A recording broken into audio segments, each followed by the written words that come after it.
Fish की smell ख़त्म करने के लिए हम क्या चीज़ यूज़ करेंगे? फ़िश की स्मेल बिल्कुल 100% ख़त्म हो जाएगी। आपको लगेगा नहीं कि आप फ़िश खा रहे हैं या दूसरा कोई मटन वगैरह इस तरह खा रहे हैं। इतनी ज़बरदस्त इसके अंदर से स्मेल ख़त्म हो जाती है। Welcome back to my channel. कैसे हैं आप सब दोस्तों?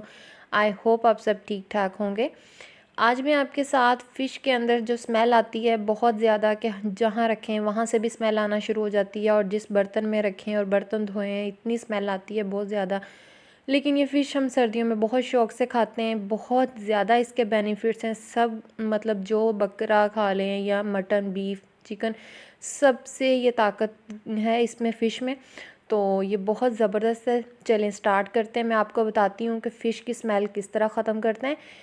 फ़िश जो हम बाज़ार से लेके आते हैं उन्होंने ना नमक लगाया होता है। अक्सर लोग वो नमक लगा के देते हैं। तो यहाँ पे मैं बेसन यूज़ कर रही हूँ। 1 कप बेसन है। अगर आपके पास बेसन नहीं हो तो आप जो खाने वाला आटा होता है ना, जिससे हम रोटी बनाते हैं, वो भी यूज़ करते हैं। और साथ मैंने विनीगर ले लिया है, तकरीबन 5-6 चम्मच। अच्छी तरह हमने लगाना है ताकि बेसन, हर जो पीस बना हुआ है ना फ़िश का, उसको अच्छी तरह से बेसन लग जाए। यहाँ पे मुझे बेसन कम लगा था, बाद में मैंने बेसन और यूज़ किया था। आपने बेसन लगा के ना तो इसको रख देना है। तकरीबन कम से कम आधे घंटे के लिए आपने ज़रूर इसको छोड़ देना है। अगर बेसन लगा के फ़ौरन धो लेना तो फिर भी हल्की हल्की ना स्मेल रहती है।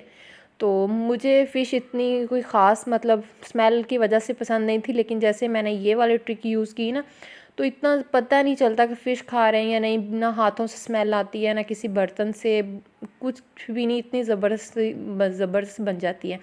हमने उसको आधे घंटे के लिए छोड़ दिया है। तो अब मैं आपको कमर्शियल इसका मसाला बताऊंगी जो होटलों वाले यूज़ करते हैं।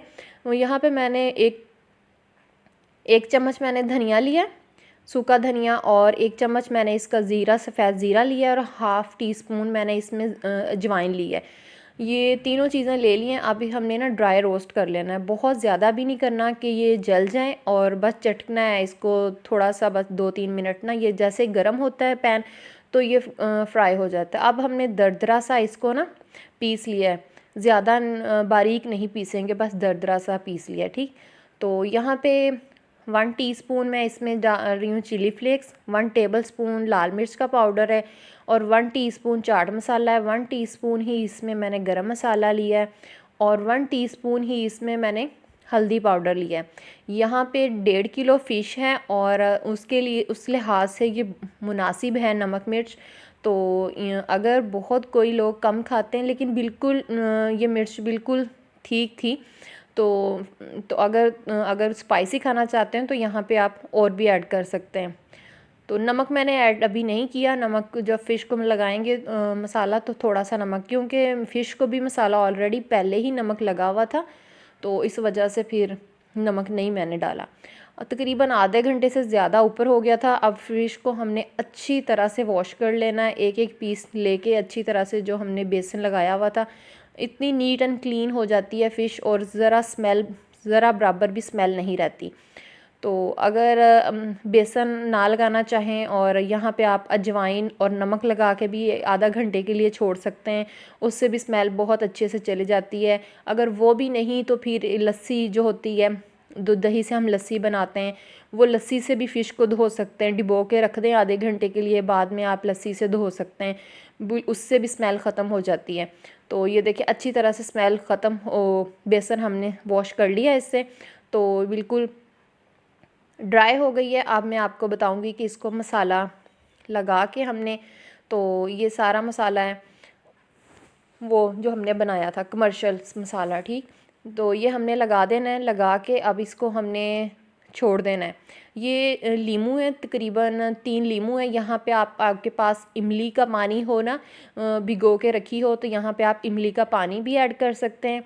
तो यहीं 3-4 टेबलस्पून, और ना हो तो नींबू का रस भी यूज़ कर सकते हैं। यहाँ पे मैंने 1 टेबलस्पून भर के मैंने वो लहसुन का लिया है, कुटा हुआ लहसुन है। अगर आपके पास लहसुन का पाउडर हो तो आप वो भी यूज़ कर सकते हैं।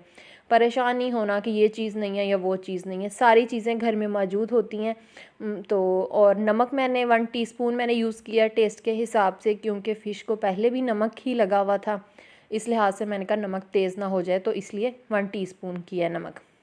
अब हमने मसाला लगा के इसको बस छोड़ देना है 12 घंटे के लिए।